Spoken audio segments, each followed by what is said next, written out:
Pero esto viene, vamos a mirar también un poco de lo que ya hemos leído, pero lo que vamos a leer hoy, lo que voy a leer de lectura, enseñar, viene de un programa que se llama el Gospel Coalition, que es en español se dice la coalición por el Evangelio. Es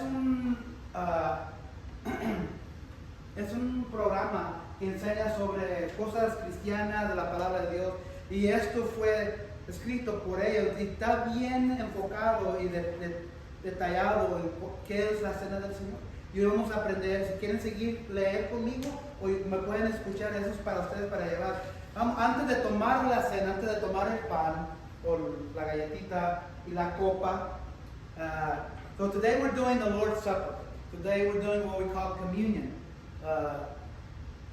And so we're taking of the cup, we're eating of the bread, we're taking of the cup. No, it's not wine, so it's okay.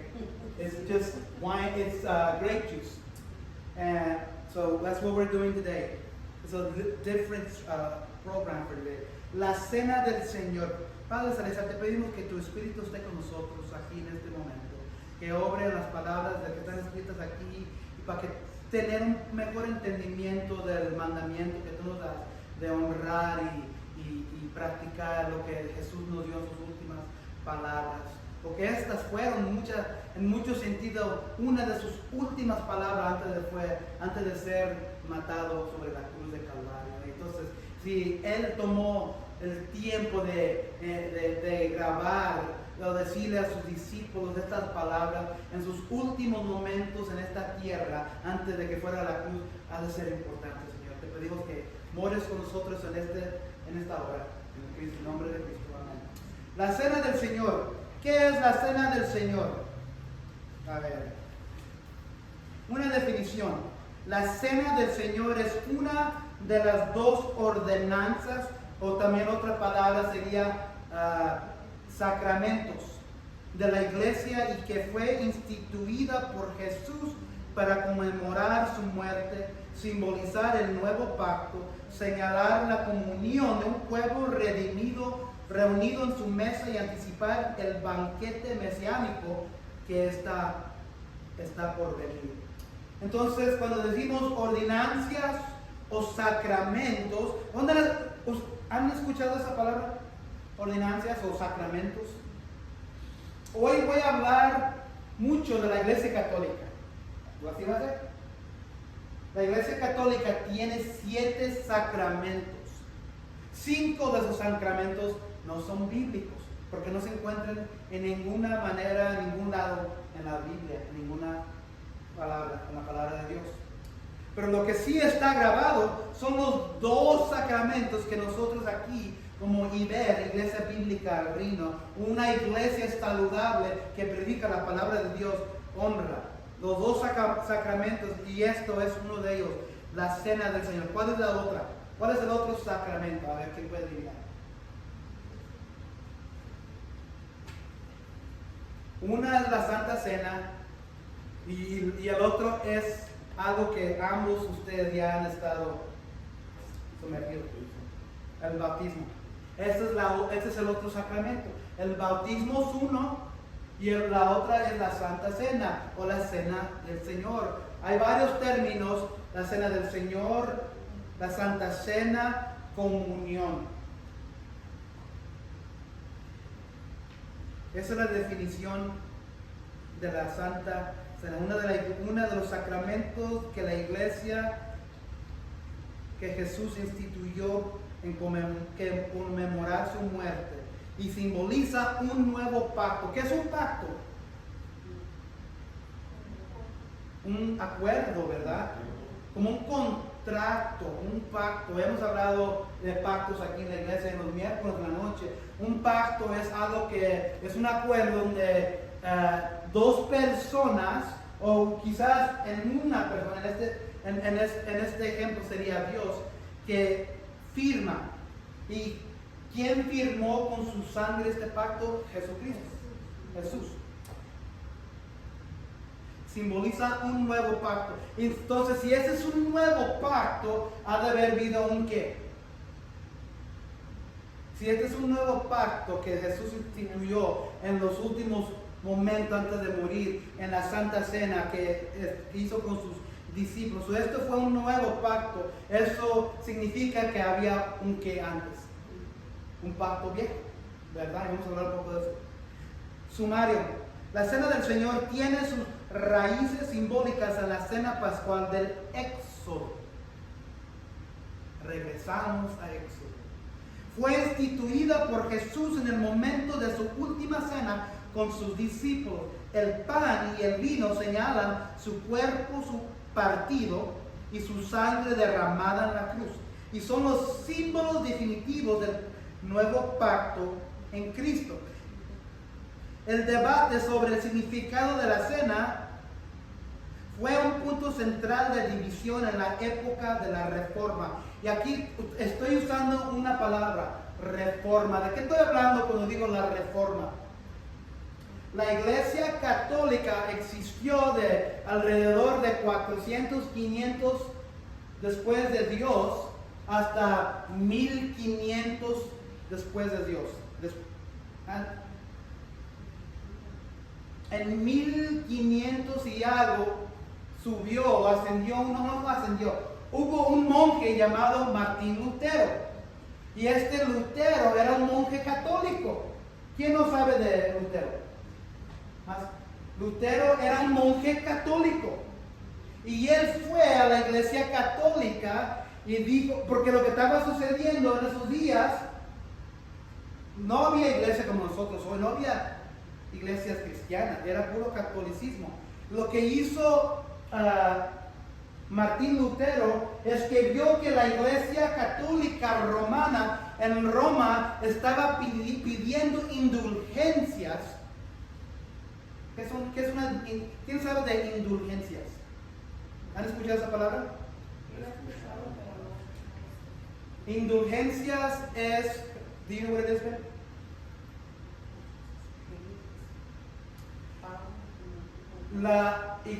Había varias cosas que la iglesia católica romana en Roma estaba haciendo.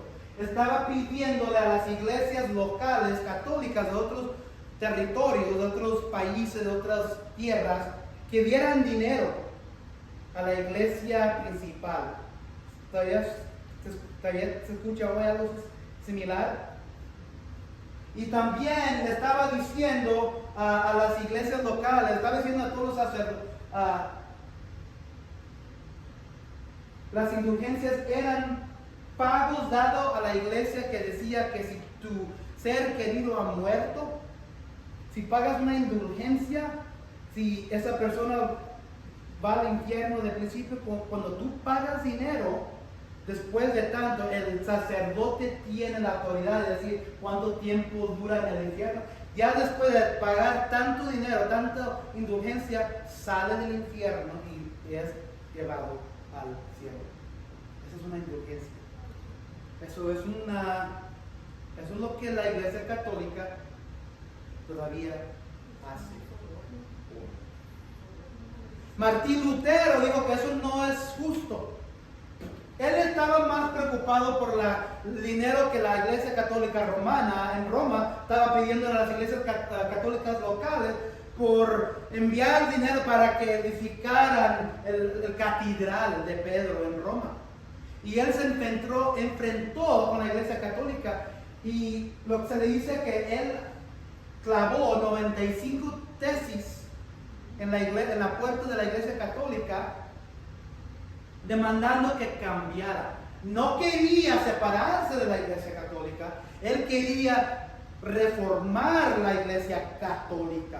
Pero cuando lo apresuraron que parara de hacer eso, y más se comenzó a leer y estudiar la palabra, especialmente el libro de Romanos, miró que en Romanos Dios ya había hecho todo posible por medio de Cristo, y que la sangre de Cristo era eficaz y suficiente para garantizar nuestra vida eterna, y no se necesitaba indulgencias. Y lo más que lo apresuraba que se callara, lo más estudió, y luego se dio cuenta, voy a tener que hacer un cambio. Y en vez de seguir adelante con la iglesia católica, protestó. ¿Han escuchado esa protestantes? ¿Han escuchado? Nosotros somos considerados protestantes. Y cuando escuchan ese término, hace como 3 años tuvimos una serie de sermones, hermana Alta, usted ya estaba aquí cuando tuvimos, hablamos de las cosas que transformaron el mundo, y estamos hablando de las cosas de la reforma protestante. Y tengo un libro también por Sugiel Michelin que habla de las cosas de la reforma protestante que cambiaron la dirección de nuestra fe. Y una de las cosas que salió de Martín Lutero, que él protestó, él fue: oye, Iglesia Católica, yo protesto que eso es la verdad. Y lo vinieron, lo trajeron enfrente de Roma, y le dijeron: quítate esas palabras de tu boca o te vamos a hacer algo. Y dijo: no importa lo que me hagas, yo hago lo que dice la palabra de Dios, en sentido básico. Y ahí es cuando él se apartó, se separó, y cuando protestó, reformó la fe de nuevo, y ahí es cuando comenzó la fe regresar a las verdades que se encuentran en la palabra.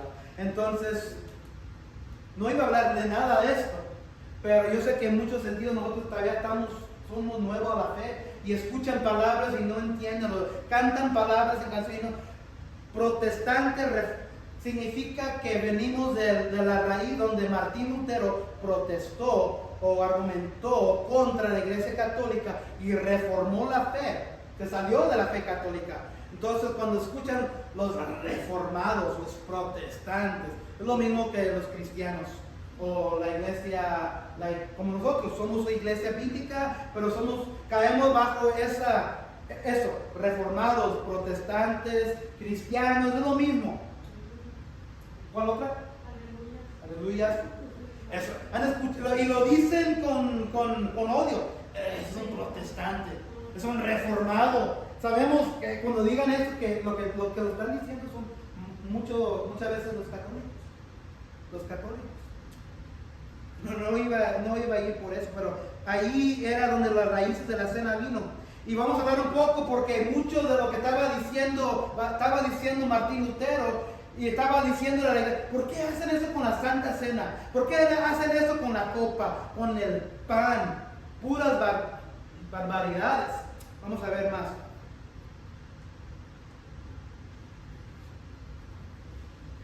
Las raíces de la cena. La existencia misma del pueblo de Dios en el Antiguo Testamento se basaba en la obra de liberación que Dios llevó a cabo en el Éxodo. Él juzgó a la tierra de Egipto por su maltrato a Israel, pero mientras lo hacía, proveyó un medio de salvación para su pueblo. Todo eso todavía debe estar en nuestra mente, ¿verdad? Porque estamos leyendo, y a la semana pasada apenas estamos donde estaban en los cuerpos de agua, y no había una abundancia de agua, pero no podían tomarlo, y apenas los había sacado Dios de Egipto. Cuando el ángel de la muerte pasara por allí, las casas donde la sangre del cordero fuera visible se librarían de la plaga que provocaría la muerte de los primogénitos. En su sentido muy tangible, el cordero moría en lugar del hijo primogénito de la casa. El pueblo de Israel comería la cena compuesta por cordero, hierbas amargas y pan sin levadura. Mientras se preparaba para huir, la cena pascual debía ser un recordatorio continuo de la gran salvación que Dios trajo a su pueblo, del pacto por medio de un gran acto de juicio. Eso se encuentra en Éxodo 12. La noche que Cristo fue traicionado, la noche que Judas vino con su ejército romano para arrestar a Cristo, habían tenido la Santa Cena, y era la misma noche que estaban celebrando la Pascua. Estaban celebrando la Pascua, estaban celebrando la memoria, el recordatorio de lo que Dios, Jehová, había hecho en el libro de Éxodo. Esa misma noche que Jesús fue traicionado, es la misma noche que antemano, miles de años anterior, había morido un cordero y habían puesto la sangre sobre las puertas. Esa misma noche. que Cristo murió. Es la misma noche que hace 2000 años anteriormente vino el ángel de la muerte sobre las casas, y cuando miraba la sangre del cordero pintada sobre los postes, pasó sobre la casa. Esa misma noche el Cordero Cristo murió, y esa misma noche la sangre de Cristo fue derramada por el mundo. La misma noche. No sé si se lo sabían. La institución de la cena. La última cena que Jesús tuvo con sus discípulos inmediatamente antes de su traición y arresto fue la tradición cena pascual. Pero Jesús infundió la cena con un nuevo significado ligado a su inminente muerte. Mientras comían, Jesús tomó pan y habiéndolo bendecido, lo partió y dándosela a los discípulos dijo: tomen, coman, esto es mi cuerpo. Y tomando una copa y habiendo dado gracias, se la dio, diciendo: beban todo de ella, porque esto es mi sangre del nuevo pacto, que es derramado por muchos para el perdón de los pecados. Eso lo leímos hace rato. También, si está mirando, estaban celebrando la cena. La misma cena que los hebreos estaban comiendo pan sin levadura. Dios, Cristo, también lo estaba haciendo. Pero el pacto viejo era el pacto que Dios le dio a Moisés con los hebreos. Ese pacto era de matar o sacrificar un cordero, un animal, y traerlo al sacerdote en el templo y echar la sangre ahí en la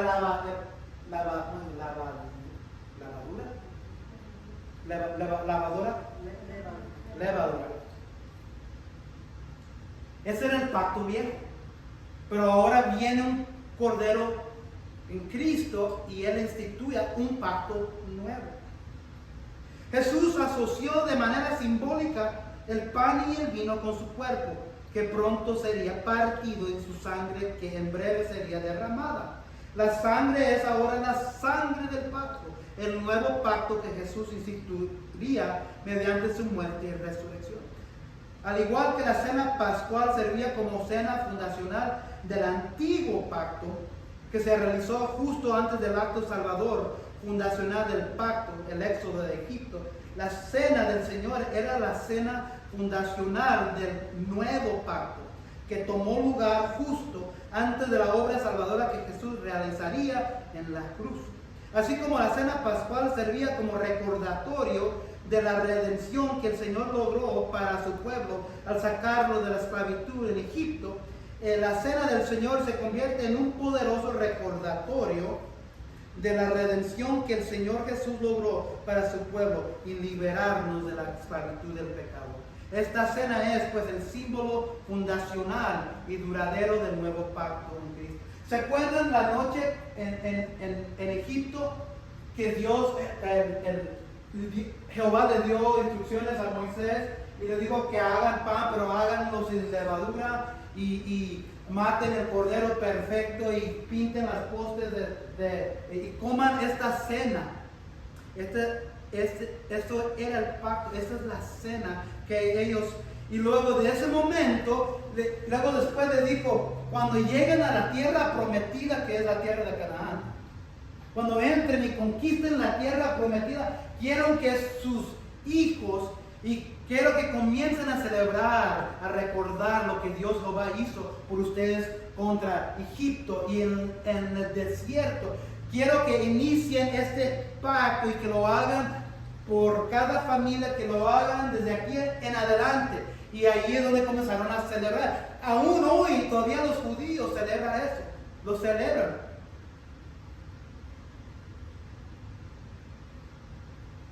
Pero lo que estaba haciendo Jesús con sus discípulos, Él estaba dando instrucciones nuevas.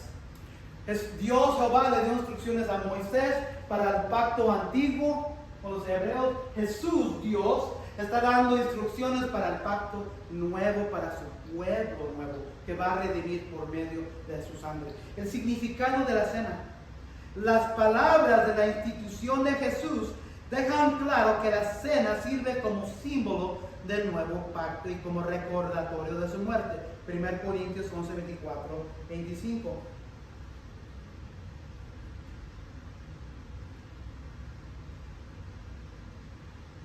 La transubstanciación. Eso aquí hemos hablado también. Esto es lo que no es nada bíblico. Nada de esto es bíblico. Y si van a la Biblia no lo van a encontrar. La transubstanciación. Porque la Iglesia Católica también, ellos también celebran la Santa Cena, pero la celebran bien diferente. ¿Quién es el que hace? ¿Quién es el que ¿quién es el que da el pan y el vino o el jugo? Sacerdote. Yo no soy sacerdote. Yo soy un hombre común. Sí, soy un hombre y no soy estudioso como otros, pero soy un hombre, yo creo, en muchos actos. Soy espiritual, religioso. Pero yo no soy sacerdote. Yo no soy sacerdote. Yo soy un hombre común. La transubstanciación, esto es el término que viene de la Iglesia Católica. Este punto de vista es sostenido por los católicos romanos y algunos otros que creen que en la misa, ¿se han dado cuenta que aquí no decimos misa? Y cada vez que lo escucho, esa palabra digo, no se dice misa, se dice culto, se dice servicio de adoración, se dice adoración. Aquí no tenemos misa. Los protestantes, los reformados, los cristianos no tenemos misa. Pero yo entiendo que cuando uno viene del trasfondo católico, todavía se usan esos términos, esas palabras. Y no hay ningún problema, yo entiendo, pero yo sé que cuando muchos están cambiando, vienen de la mentira y vienen a la verdad, todavía vamos a usar términos. Debemos usar palabras, y eso está bien, pero la cosa es que en aprendiendo la palabra comenzamos a alejarnos de ciertas palabras, ciertas ideas que vienen de ese trasfondo. Yo, por ejemplo, cuando entré al ministerio, yo todavía decía, ¿qué es la palabra? Nosotros decimos la palabra orar. Yo usaba la palabra rezar. Esa es la palabra que se usa en la cultura latina, rezar. Esa palabra no la vas a encontrar en la Biblia. No es decir que esa palabra no es una palabra mala, pero rezar significa recitar. Y hemos escuchado, si vas al libro de Mateo capítulo 6 y encuentras ahí el Padre Nuestro, y antes del Padre Nuestro, Jesús está hablando de los fariseos, y como ellos estaban repitiendo las oraciones, las peticiones paradas en las esquinas para que fueran mirados por la gente, ellos estaban recitando, y eso es donde viene esa palabra, rezar. Esa palabra, no sé, yo lo sabo siempre, y cuando lo escucho, yo creo que vienen del trasfondo católico, y eso se viene saliendo cuando comienzan a estudiar, pero se dice orar, oración, no rezar. ¿Mande? Tú usas la palabra para venir aquí a la iglesia, vamos al servicio. Servicio de adoración, sí. Yo no tengo ningún problema con decir la misa, porque yo sé que muchas veces, si uno es nuevo a la fe, todavía tienen esas palabras grabadas en la mente. Y yo también estaba en el mismo sentido, yo usaba las mismas palabras. Y duré años para sacarme esas cosas. Entonces, cuando yo las escucho, no piensen que, oiga, ¿qué pasa? Yo entiendo, porque yo estaba ahí también. Servicio de adoración, culto, vamos a ir a la adoración, todo eso.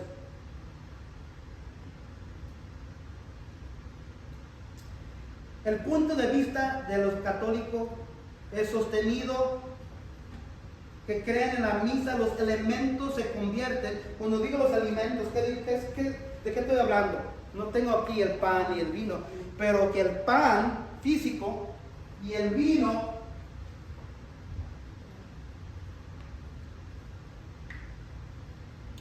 que los elementos se convierten en el cuerpo y la sangre de Cristo, de modo que hay en cierto sentido una recapitulación de la ofrenda de Cristo. Es como decir que estamos ofreciéndonos de nuevo, que Cristo está muriendo de nuevo, se está ofreciendo su cuerpo de nuevo, está derramando su sangre de nuevo, cada vez que uno tiene misa y viene y hace la Santa Cena. ¿Eso es verdad? ¿Eso es verdad? ¿Eso es bíblico? Vamos a ver ahorita. En la Reforma, la doctrina católica romana fue rechazada esencialmente por tres motivos clave. Jesús está físicamente presente ahora, en este momento, en el cielo, y sugerir que su cuerpo físico puede estar presente en múltiples lugares a la vez socava efectivamente su verdadera humanidad. Jesús en este momento está a la diestra de su Padre, no está muerto. Y no sigue viniéndose a meter su espíritu a un cuerpo que es pan y líquido. Jesús ya lo ha hecho. Segundo, la adoración de los elementos, porque católicos, ellos adoran los elementos. La adoración de los elementos vistos como el cuerpo y la sangre de Cristo, que tenía lugar en la misa, era idolátrica. Estaban adorando como esto si fuera un Dios. La tercera cosa, la idea de una recapitulación del sacrificio de Jesús socava la finalidad y la suficiencia de su obra en la cruz. Voy a leer Hebreos 9. Hebreos 9, está en el Nuevo Testamento.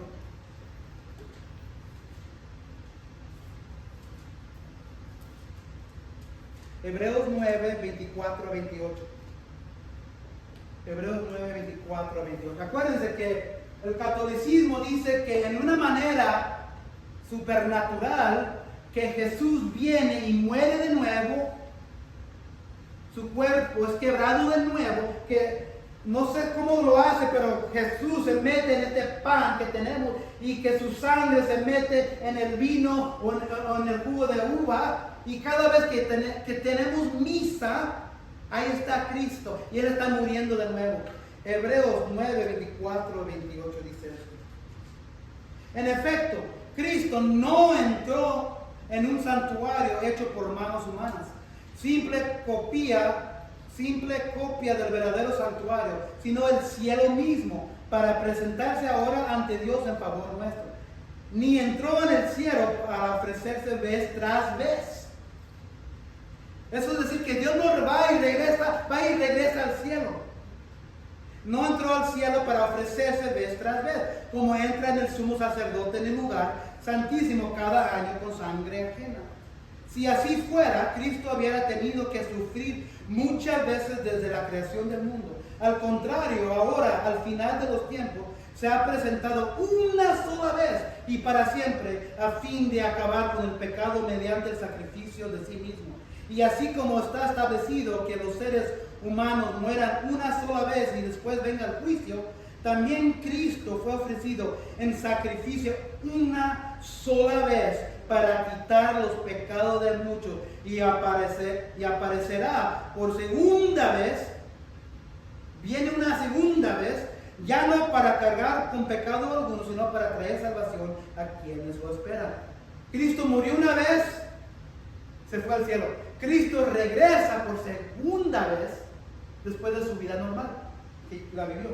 Ahora, Hebreos 10, capítulo 10, versículo 10 dice, este es el moño. Y en virtud de esa voluntad somos santificados. La semana pasada parece que hablamos de la palabra santificar, de la santificación, limpiar, ser santos. Y en virtud de esa voluntad somos santificados mediante el sacrificio del cuerpo de Jesucristo, ofrecido una vez para siempre. Esa es la palabra. Y ninguna vez dice nada de que Jesús sigue muriendo, te sigue ofreciendo. Jesús murió una y una vez y es todo. Y ahorita está en el cielo esperando la palabra de su Padre para recogerlo. Eso es lo que es la transubstanciación, que dice que cada vez que uno toma que come del pan, que Cristo está muriendo de nuevo, y que cuando toman del vino, de la uva, del jugo de uva, que esa es la sangre, exactamente la sangre de Jesús, pero no es cierto. Frecuencia. Cada cuando tenemos, aquí tratamos de hacer a cada 3, 4 meses quizás. Yo fui criado en una iglesia bíblica donde lo hacíamos semanal. Pero se miraba un poco diferente. Teníamos servicio de oración regular, 10:30, y luego ya para las 12 terminábamos, y luego nos íbamos a otro cuarto, los cristianos que ya tenían fe en Cristo, y teníamos una cena. Teníamos comida regular, teníamos agua, jugos, y luego en medio de la cena teníamos un estudio, pero también en esa cena teníamos la Santa Cena, teníamos el pan y la copa de jugo de uva, y así lo celebramos semanal. Cada iglesia lo hace diferente, pero yo estaba acostumbrado a hacerlo cada semana. Cada iglesia lo hace diferente. ¿Cuál es correcto? La frecuencia. Muchos evangélicos, esa es otra palabra, evangélico. Iglesia evangélica, nosotros somos considerados evangélicos, reformados, protestantes, aleluyas. Es lo mismo. Muchos evangélicos han reaccionado contra la práctica católica romana de la misa semanal. Ellos lo hacen semanal. Y han reducido la frecuencia de su observancia. Otros sostienen que puesto que Jesús parecía anticipar que esta sería una práctica regular, ¿cuántas veces? Cuando dice Él, ¿cuántas veces lo haga? Y puesto que podemos esperar que la cena tuviera la intención de hacernos un bien espiritual. Todo para decir, debemos de hacerlo regularmente. Estoy agradecido que tengo un hermano aquí sentado que se preocupa de lo mecánico de su señora, de su coche. Pero no nada más a eso, también se preocupa por los carros de nosotros. Y cuando necesita un filtro, cuando necesita mantener ciertas cosas de los carros, nos dice, o él lo arregla, o arregla el carro del coche de su señora. Y se tiene que hacer cada cuando. Con frecuencia, ¿verdad? Si se deja ahí sin arreglar o mantenerlo, se va a descomponer. Lo mismo, hay que tener frecuencia en hacer esto aquí. Porque si no lo hacemos, nos vamos a desbaratar. Porque cada vez que honramos estas santas, estamos recordando, ya mirando, vamos a hablar un poco más de esto, hacia atrás, lo que Dios hizo para nosotros en la cruz, lo que está haciendo para nosotros hoy, y estamos esperando la segunda venidera de Él. Administración. Para los protestantes ha sido importante marcar distancia con la concepción católica romana de que un sacerdote debe presidir la cena, tanto para lograr la transubstanciación como para ser un administrador de lo que se considera una ofrenda sacrificial. Algunos se sienten cómodos con miembros del laicado administrando la cena. Yo cuando estaba en esa iglesia de joven, que lo hacían semanal, no siempre era el pastor, era quizás un anciano de la iglesia, un estudioso que sabía la palabra. Muchas veces ni era pastor el que estaba administrando la Santa Cena. Pero debe de ser un líder reconocido, ordenado, pastor, anciano, para asegurar que las cosas se realicen decentemente y con orden en el culto corporativo, y que la cena es un recordatorio de la muerte de Jesús y en ese sentido una imagen del Evangelio. Debe de ser algo dado y hecho con reverencia. Entonces no nomás cualquier tal fulano puede dar, échame más, échale ganas al jugo, dame más del pan. Eso no es reverencia. Alguien que sabe cómo administrar con reverencia debe de hacerlo.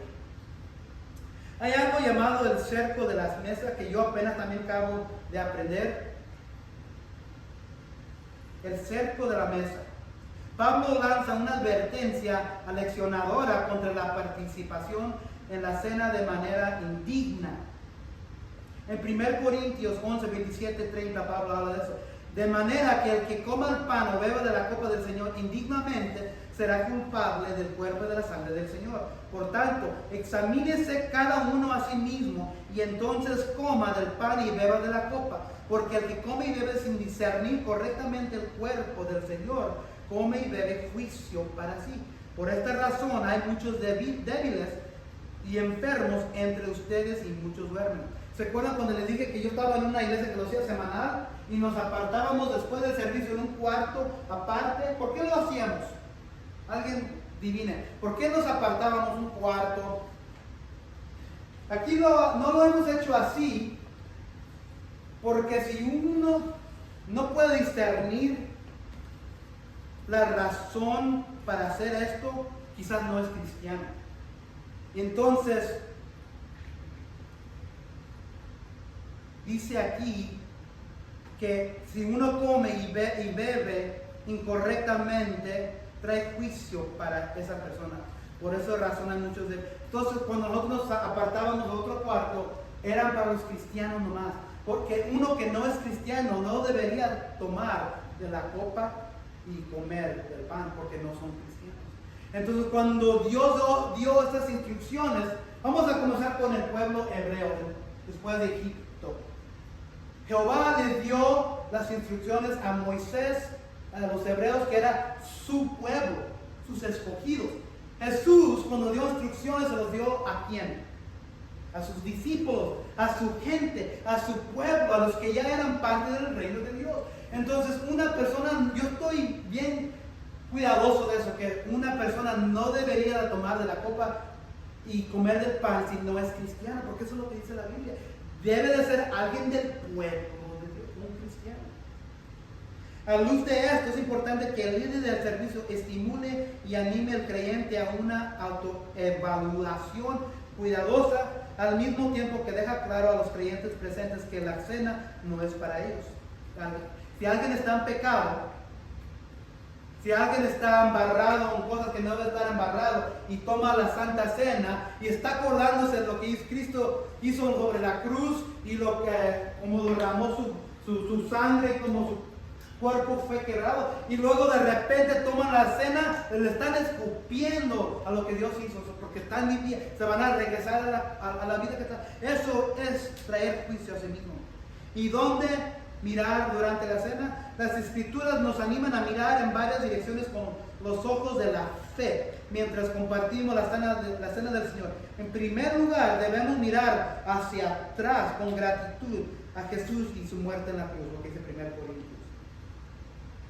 A continuación, debemos mirar alrededor al cuerpo de creyentes con el que compartimos la cena.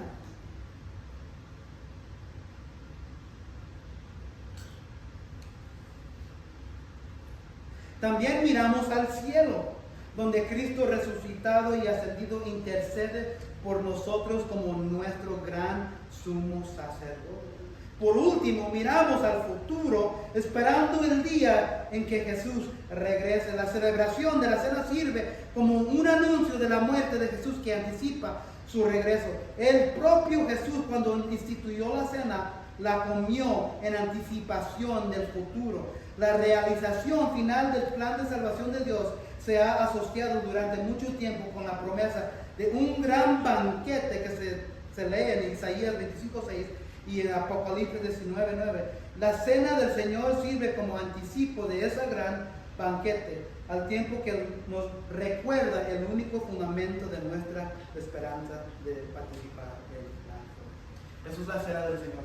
Espero que tengan un mejor entendimiento de lo que es la cena del Señor y lo que no es la cena del Señor.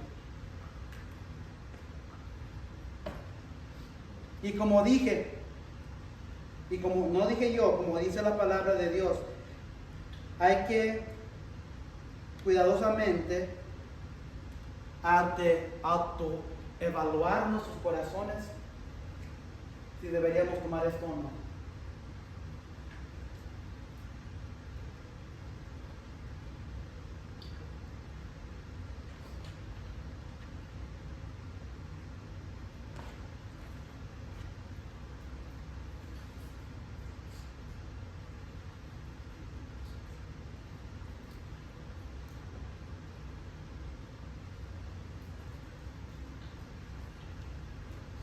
comenzamos con la galletita que es el pan, que representa el pan.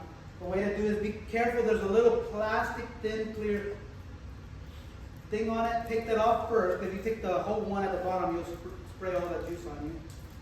Un plastiquito arriba, este es el pan. Señor Cristo, sabemos que tu cuerpo fue partido sobre la cruz y quebrado. Quebramos este pan, este pedazo de galleta en simbolismo de lo que tú hiciste sobre la cruz por nosotros. Que te diste de tu cuerpo, de tu vida para nuestras vidas nosotros. Te pedimos ahora que mientras tomamos este pan, acuérdemos lo que tú has hecho en el nombre de Cristo. Amén.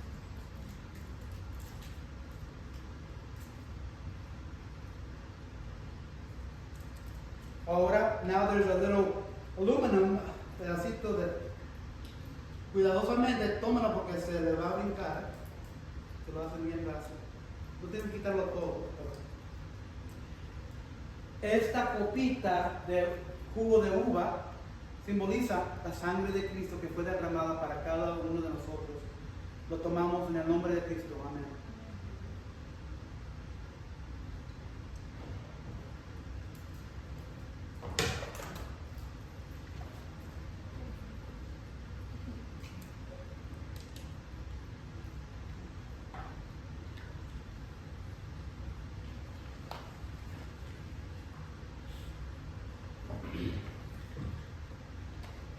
Padre Celestial, gracias por dar tu Hijo, el Cordero, el sacrificio perfecto que fue molado, que fue sepultado, pero con poder de la tierra, del cielo, conquistó la muerte.